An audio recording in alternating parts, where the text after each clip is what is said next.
Hello everyone, this is Purushoth from ஜெட்ரஸ். இன்னைக்கு என்ன பார்க்க போகிறோம் பார்த்தீங்கன்னா, மார்க்கெட் எப்படி முடிஞ்சிருக்கு தான் பார்க்க போகிறோம். அதுக்கு முன்னாடி பார்த்தீங்கன்னா, இந்த வீடியோ வந்து பார்த்தீங்கன்னா 1.5 வச்சுக்கோங்க. ஸோ போர் அடிக்காது. ஸோ ஈஸியாக முடிஞ்ச மாதிரி இருக்கும்.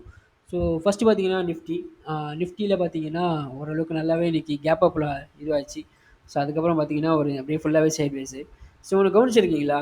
மார்க்கெட் வந்து அப்பில் போச்சுன்னா அது வந்து பார்த்தீங்கன்னா கேப் அப்லேயே போயிட்டே இருக்கும். எக்ஸாம்பிள் பார்த்தீங்கன்னா நவம்பர் மாதம் போய் எடுத்து பாருங்கள். நவம்பர் 29, 28 அந்த டேட்லேருந்து பாருங்கள். கிட்டத்தட்ட மார்க்கெட் வந்து கேப் அப்லேயே போயிட்டே இருக்கும். ஸோ இறக்குறது மட்டும் பார்த்தீங்கன்னா கண்ணு முன்னாடியே இறக்குவாங்க. ஸோ அதுதான் நடக்கும். ஸோ எப்போவுமே இன்ட்ராடே பண்ணுறவங்க கால் ஆப்ஷனில் வாங்குறத விட புட் ஆப்ஷனில் இன்ட்ராடேயில் அழகாக பார்த்து செல் பண்ணுறது தான் நல்ல ஒரு அந்த ஆப்ஷன் எடுக்கிறது தான் பெஸ்ட்டான இது.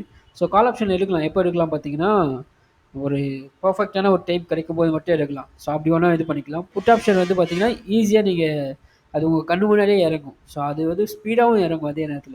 ஸோ எப்போவுமே புட் ஆப்ஷனுக்கு வெயிட்டேஜ் அதிகமாக கொடுக்கலாம். என்னை பொறுத்த வரைக்கும் ஒரு 80-20 பிரின்சிபல் வேணால் வச்சுக்கலாம். ஸோ 20 பாயிண்ட் வந்து பார்த்தீங்கன்னா 20% வந்து பார்த்தீங்கன்னா கால் ஆப்ஷனுக்கும் 80% வந்து புட் ஆப்ஷனுக்கும் நான் இது பண்ணுவேன். புட் ஆப்ஷன் பார்த்தீங்கன்னா மார்க்கெட் வந்து ஹையில் இருக்கும். ஸோ கவனமாக அப்போ வந்து வாட்ச் பண்ணிகிட்டே இருப்பேன். எப்போ கீழே விழுவான் அப்படின்ட்டு ரெடியாக இருப்பேன்.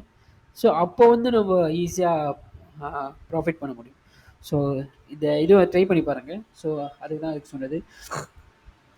நிஃப்டி பார்த்தீங்கன்னா ஓரளவுக்கு நல்லாவே இது பண்ணியிருக்கானுங்க, கையில் முடிச்சிருக்கானுங்க. பட் ஆனால் அந்த கேண்டில் பார்த்தீங்கன்னா ஓரளவுக்கு இதுவாக இருந்திருக்கு பாருங்க.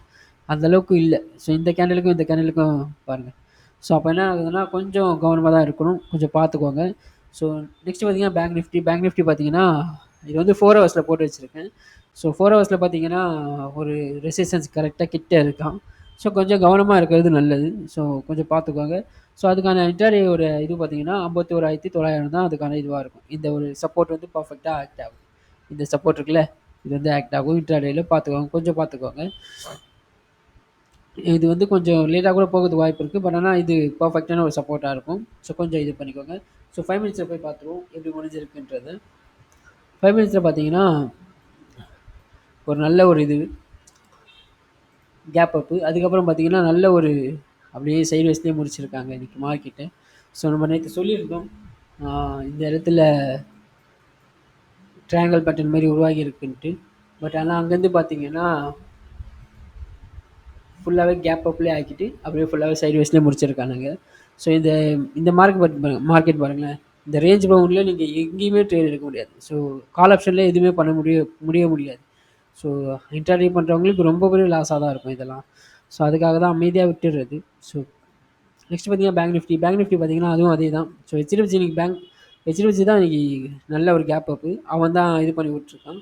ஸோ கொஞ்சம் கவனமாகவே இருங்க. ஸோ அவன் ஒரு எப்படி இருக்கான்றதையும் பார்ப்போம். நெக்ஸ்ட் பார்த்தீங்கன்னா பியூசி பேங்க்ஸ். அதுக்கு முன்னாடி பார்த்தீங்கன்னா ஒரு புதுசாக ஒரு இது ஒன்று இருக்குது. ஸோ புது ஒரு அப்டேட் ஒன்று பண்ணியிருக்கேன். ஸோ சில ஸ்டாக்லாம் பார்த்தீங்கன்னா எடுத்து வச்சுருக்கேன். எந்த ஸ்டாக் பார்த்தீங்கன்னா இந்த ஹெச்டிஎஃப்சிலாம். இது எதுக்காக எடுத்து வச்சுருக்கேன் பார்த்தீங்கன்னா நிஃப்டியும் பேங்க் நிஃப்டியும் ட்ரை பண்ணக்கூடியது இந்த சில ஸ்டாக்கு தான். அதில் பார்த்தீங்கன்னா பேங்க் நிஃப்டியில் ஹெச்டிஎஃப்சியும் ஐசிஐசிஐ பேங்க்கும் ரொம்ப முக்கியமான ஒரு டிரைவர்ஸாக இருப்பாங்க. நெக்ஸ்ட்டு பார்த்தீங்கன்னா நிஃப்டிக்கு பார்த்தீங்கன்னா ரிலையன்ஸும் டிசிஎஸும் இன்ஃபோசிஸும் இவங்க 3 பேரும் மட்டுமே ரொம்ப நல்ல ஒரு டிரைவர் இருப்பாங்க. ஸோ இவங்களுடைய அப்டேட்டும் டெய்லியும் பார்த்துருவோம். ஸோ ஏன்னா நம்ம ட்ராக்கிங் ஸ்டாக் வந்து ரொம்ப கம்மியாக தானே இருக்குது. ஸோ இதுவும் கம்மியாக தான் இருக்கும். இன்றைக்கி பார்த்தீங்கன்னா ஹெச்டிஎஃப்சி ஒரு நல்ல கேப் அப்பு. ஸோ இவன் வீக்லியில் பார்த்தீங்கன்னா ஒரு ரொம்ப நாள் கழிச்சு உடச்சிருக்கான். பட் ஆனால் இதில் கொஞ்சம் கவனமாக தான் இருக்கணும். இது வரைக்கும் தான் அதுக்கு ரெசிஸ்டன்ஸாக இருக்கும். 1880 ஒரு நல்ல ஒரு ரெசிஸ்டன்ஸாக இருக்கும். ஸோ இங்கேருந்து போட்டிங்கன்னா ஒரு நல்ல ஒரு ரெசிஸ்டன்ஸ் இருக்குது. இது கொஞ்சம் கவனமாக தான் இருக்கணும். இதுக்கு மேலே போக ஆரம்பித்தானா ஓரளவுக்கு கொஞ்சம் ஃபோக்கஸ் பண்ணலாம் அந்த ஸ்டாக்கை. ஸோ அது வரைக்கும் இந்த ஸ்டாக்கு மேலே லாங் டேர்ம் இன்வெஸ்டருக்கு இந்த ஸ்டாக்கு வந்து பார்த்திங்கன்னா கொஞ்சம் கவனமாக இருக்கிறது நல்லது. ரிலையன்ஸ் பார்த்திங்கன்னா ஓரளவுக்கு இதுவாக தான் இருக்கான். ஸோ நல்லா உடச்சிருக்கான். பட் ஆனால் அங்கே பாருங்கள் ஒரு 3 நாளாகவே சைட்வேஸ் போயிட்டுருக்கான். ஸோ அதுக்கான இந்த டைம் பார்த்தீங்கன்னா ஒரு ஷார்ட் டேர்ம் இது பார்த்தீங்கன்னா இங்கே இருக்குது. ஸோ பக்கத்தில் தான் இருக்கான். ஸோ அதனால் இவனால் டச் பண்ணாமல் இருக்கிறது நல்லது. ஸோ இவெல்லாம் ஏறினா தான் நிஃப்டி ஏறுவான். ஸோ அதுக்காக தான் இதை எடுத்து வச்சிருக்குது. இந்த ஸ்டாக்கை டெய்லியும் நம்ம இந்த 5 ஸ்டாக்கை டெய்லியும் நம்ம பார்ப்போம். என்ன நடந்திருக்குன்றதை பார்க்கலாம். இது ஓரளவுக்கு நம்ம இது பண்ண ஆரம்பித்தோம்னா நிஃப்டி ஓரளவுக்கு நல்லா இருக்குன்றதை பார்த்துடலாம். ஸோ நல்லாயிருக்கும். ஸோ அதுக்காக தான் அதை சொல்கிறது. இங்கே ஏதாவது ஒரு பிரச்சனை வந்ததுன்னா நிஃப்டிலையும் பேங்க் நிஃப்டிலையும் ஸோ இதோடைய தாக்கம் வந்து அங்கே காட்டும். ஸோ இது பார்த்தீங்கன்னா ஓரளவுக்கு ஐசிஐசிஐ பேங்க் ஒரு நல்ல பிரேக் அவுட் தான். பட் ஆனால் அதுக்கு ரெசிஸ்டன்ஸை பர்ஃபெக்டாக ஆக்ட் பண்ணி கீழே வந்துட்டுருக்கான். ஸோ இவனுக்கு அந்த சப்போர்ட் பார்த்தீங்கன்னா 1161 தான். டிசிஎஸ் பார்த்தீங்கன்னா ஓரளவுக்கு நல்ல இதுவாக இருக்குது. ஸோ இன்றைக்கி இந்த கேண்டல் வந்திருக்கு. இது வந்து செகண்ட் ரெசிஸ்டன்ஸாக ஆக்ட் ஆகுமா அப்படின்றதையும் பார்க்கணும். ஸோ நிஃப்டி வந்து திரும்புதா அப்படின்றதையும் பார்க்கணும். நிஃப்டி ஐடி ஓகேங்களா. அதேமாரி பார்த்தீங்கன்னா நிஃப்டி இன்ஃபோசிஸ் பார்த்தீங்கன்னா உங்கள் ஒரு ப்ரைஸ் என்கேஜ்மெண்ட் ஏரியா இருக்குது. இந்த இடம் இருக்குல்ல, இந்த இடம் பாரு, ஒரு ப்ரைஸ் என்கேஜ்மெண்ட் ஏரியா பர்ஃபெக்டாக ஒரு ஆக்ட் ஆகி கீழே வந்திருக்கு. ஸோ இது தாண்டினா தான் நிஃப்டிக்கு ஒரு நல்ல ஒரு இன்ஃபிக்கு நல்ல ஒரு இது இருக்குது இன்ஃபோசிஸ்க்கு. ஸோ 1653 தாண்டிட்டான்னா அங்கே இண்டெக்ஸும் நல்லா பர்ஃபார்மன்ஸ் பண்ண ஆரம்பிச்சிடும், இன்ஃபோசிஸும் நல்ல ஒரு பர்ஃபார்மன்ஸ் பண்ண ஆரம்பிச்சிடும். ஓகேங்களா. ஸோ இப்போ நம்ம வந்து ட்ராக்கிங் ஸ்டாக்கில் போயிடுவோம். ட்ராக்கிங் ஸ்டாக்கில் நிஃப்டி பிஎஸ்சி அந்த அளவுக்கு இல்லை. ஸோ அதுக்கப்புறம் பார்த்துக்கலாம். அதுக்கு முன்னாடி இதை பார்த்துருவோம். நிஃப்டி ஃபார்மா இன்றைக்கி ஓரளவுக்கு வந்திருக்கான். ஸோ இதுக்கு மேலே உடைக்க ஆரம்பிச்சிட்டானா இதில் இருக்கக்கூடிய ஸ்டாக்கெல்லாம் கொஞ்சம் பார்க்க ஆரம்பிங்க. நிஃப்டி ஐடி அந்தளவுக்கு இன்றைக்கி இல்லை, ஒரு லைட்டாக இது வந்திருக்கு. பட் ஆனால் அது பரவாயில்ல. அது இந்த ப்ரீவியஸ் ஐ தான் அதோட இதுவாக இருக்கும், ஐ தான் இதுவாக இருக்கும். ஸோ இதை உடைச்சிட்டானா இன்ஃபோசிஸ் அந்த ப்ரைஸ் என்கேஜ்மெண்ட் ஏரியா உடைச்சிட்டான்னு வச்சுக்கலாம், நல்ல ஒரு இது வந்து ஆல் டைம் ஐக்கும் போயிடும். ஸோ பாப்பா என்ன நடக்குதுன்னு பார்க்கலாம். ஜேகே டயர் பார்த்தீங்கன்னா உடைக்கலை, அந்தளவுக்கு இல்லை. ஸோ செகண்ட் பார்த்தீங்கன்னா டாட்டா பவர், அவனும் அந்த அளவுக்கு இல்லை. ஸோ இது வந்து பார்த்தீங்கன்னா ட்ராக்கிங் ஸ்டாக்கு. இந்த ட்ராக்கிங் ஸ்டாக்கில் நான் இந்த ஸ்டாக்கு வந்து பார்த்தீங்கன்னா பிரேக் அவுட் ஆகிடுச்சுன்னா இதுலேருந்து எடுத்துருவேன். ஸோ அதுக்கப்புறம் நீங்கள் ஃபாலோ பண்ணிக்கோங்க, சரிங்களா. நெக்ஸ்ட்டு பார்த்தீங்கன்னா டாடா கன்சியூமர், அவன் பார்த்தீங்கன்னா பிரேக் அவுட் ஆகிருக்கான். இப்போ இந்த ஸ்டாக்கை வந்து நீங்கள் பார்த்தீங்கன்னா நீங்கள் இதை பொறுப்பேற்றுக்கணும். பொறுப்பேற்றுட்டு நீங்கள் ஃபாலோ பண்ணுங்கள். இதுக்கப்புறம் பார்த்தீங்கன்னா என்ட்ரி எக்ஸிட்லாம் உங்களுடைய பொறுப்பாக இருக்கும். ஸோ ஓகேங்களா. ஸோ அதை பார்த்துக்கோங்க. இதுக்கு மேலே போனால் கொஞ்சம் நல்லா ஃபாலோ பண்ணிக்கோங்க இந்த ஸ்டாக்கை, ஓகேங்களா. ஸோ இந்த ஸ்டாக்கை நான் வந்து எடுத்துருவேன், உங்கள் கண் முன்னாடியே எடுத்துருவேன். அதுதான் மிஸ்டேக். ஆனால் அந்த ஒரு ஸ்டாக்கு போல் இன்னொரு ஸ்டாக்கை நான் இது பண்ணிவிடுவேன். ஸோ இவன் பார்த்தீங்கன்னா ஓரளவுக்கு ரெசிஸ்டன்ஸ் கிட்ட இருக்கான். ஸோ பார்ப்போம் என்ன நடக்குதுன்னு பார்ப்போம். ஸோ எம்ஆர்பிஎல் இவனும் அந்தளவுக்கு பரவாயில்ல, பக்கா வந்திருக்கான். பட் இன்னும் கொஞ்சம் உடைக்கணும். உடைச்சதுக்கப்புறம் பார்த்துக்கோங்க இந்த ஸ்டாக்கை. ஐஆர்பி இவனையே இந்த ஆட் பண்ணியிருக்கேன். பார்த்தீங்கன்னா இவன் ஒரு நல்ல ஒரு கரெக்டான ட்ரையாங்கல் தான் இருக்கான். பட் ஆனால் இந்த இடத்துல ஒரு 2 வாட்டி ஃபேக் அவுட் கிடச்சிருக்கு. ஸோ இந்த வாட்டி நான் உடைச்சானா நல்ல ஒரு ரேலி இருக்குது. ஸோ அதுக்காக ட்ராக் பண்ணுவோம். உடைச்சதுக்கப்புறம் நீங்கள் ஃபாலோ பண்ணிக்கோங்க. நெக்ஸ்ட்டு பார்த்தீங்கன்னா